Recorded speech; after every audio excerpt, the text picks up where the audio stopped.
पति पत्नी की दिल छू लेने वाली कहानी। रजनी ने न जाने क्या किया था कि अजय ने उसे एक के बाद एक कई थप्पड़ जड़ दिए।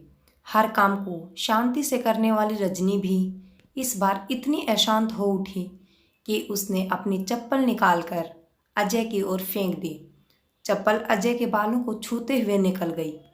यह किस्सा यहीं पर ख़त्म हो सकता था, पर अजय ने इसे अपनी मर्दानगी का विषय बना लिया और बात बढ़ती चली गई।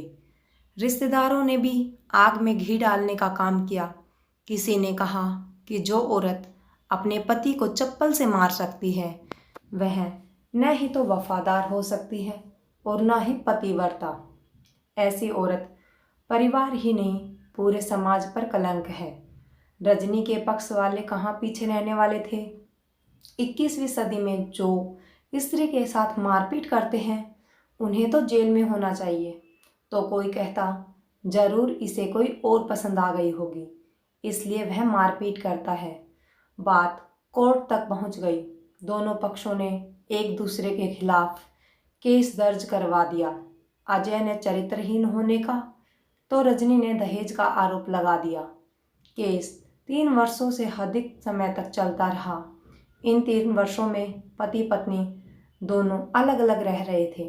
3 सालों में दोनों पक्षों के समर्थकों की संख्या कम होती गई।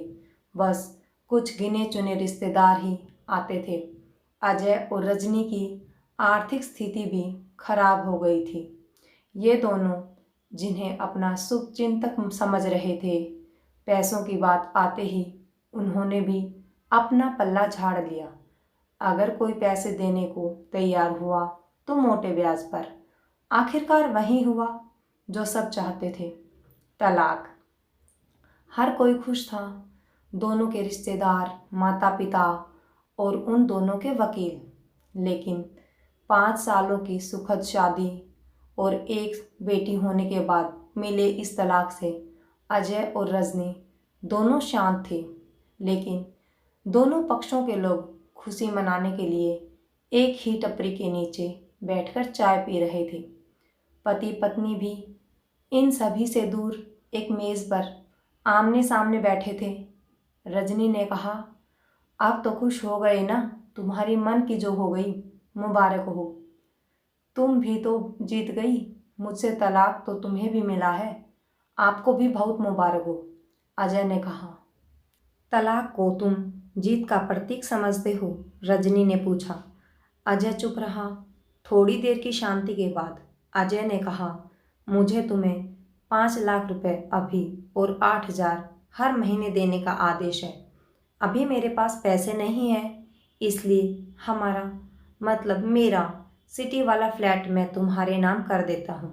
रजनी ने कहा, लेकिन उस फ्लैट की कीमत 18 लाख रुपए है। अजय कहता है, लेकिन हमारी बेटी तुम्हारे साथ है और आगे चलकर खर्चे भी बढ़ेंगे तो तुम्हें आसानी रहेगी। अजय ने कहा, मुझे सिर्फ 5 लाख ही देना और फिर तुम हर महीने 8,000 तो देने वाले हो तो मैं मैनेज कर लूँगी। अगर 5 लाख नहीं है तब भी कोई बात नहीं, पत्नी ने कहा। दोनों फिर शांत हो गए। अजय सोचने लगा, कितनी भोली और समझदार है। जो औरत कुछ समय पहले मेरी पत्नी थी आज अनजान है।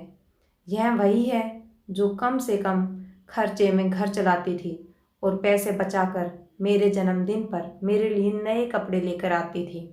कभी बीमार भी हो जाती तो पैसे बचाने के लिए मुझे मालूम तक नहीं होने देती थी। घरेलू नुस्खों से ही अपना इलाज कर लेती थी। मगर घर में कोई और बीमार होता तो तुरंत डॉक्टर के पास ले जाती। मेरी ही मति मारी गई थी कि मैं अपनी झूठी मर्दानगी के चक्कर में इतनी बड़ी गलती कर बैठा। रजनी के दिमाग में भी उथल पुथल चल रही थी। अभी भी वैसे का वैसा ही है। पहले भी खुद से ज़्यादा हमारे बारे में सोचते थे और अब भी वही कर रहे हैं। यह वही आदमी है जो मुझे एक्सीडेंट से बचाने के लिए खुद मोटरसाइकिल के आगे कूद पड़ा था। पता नहीं कौन सी मनहूस घड़ी में झगड़ा कर बैठी। अजय ने चुप्पी तोड़ते हुए कहा, तुम्हारी कमर में दर्द कैसा है? ज़्यादा तकलीफ तो नहीं होती?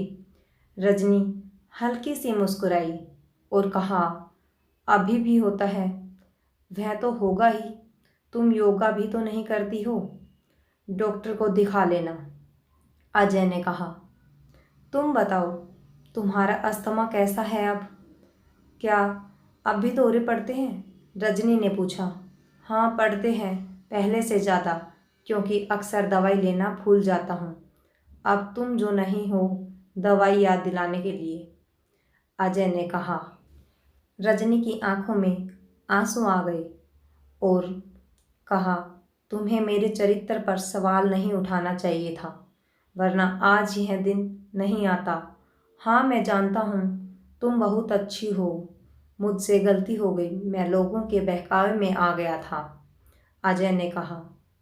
तुमने भी तो मुझ पर दहेज का आरोप लगाया था, अजय बोला। गलत था और इस बात का मुझे पछतावा हुआ, रजनी ने कहा। कुछ कहना चाह रहा था लेकिन हिचकिचा रहा था। रजनी बोली, कुछ कहना चाहते हो? हाँ। क्या सब कुछ पहले जैसा नहीं हो सकता? रजनी बोली, क्या मतलब? अजय ने कहा कि क्या हम पहले की तरह पति पत्नी बनकर, अच्छे दोस्त बनकर नहीं रह सकते? पर ये तलाक के पेपर दिखाते हुए रजनी ने कहा, फाड़ देते हैं। अजय ने अपने पास रखे तलाक के पेपर को फाड़ते हुए कहा। रजनी ने भी अपने पास रखे तलाक के पेपर को फाड़ दिया। सभी हैरान थे, माँ बाप, रिश्तेदार और वकील। फिर दोनों पति पत्नी एक दूसरे का हाथ पकड़कर घर की तरफ चल पड़े। Thanks for watching. अगर वीडियो अच्छी लगी हो तो प्लीज़ चैनल को लाइक, शेयर एंड सब्सक्राइब कीजिए।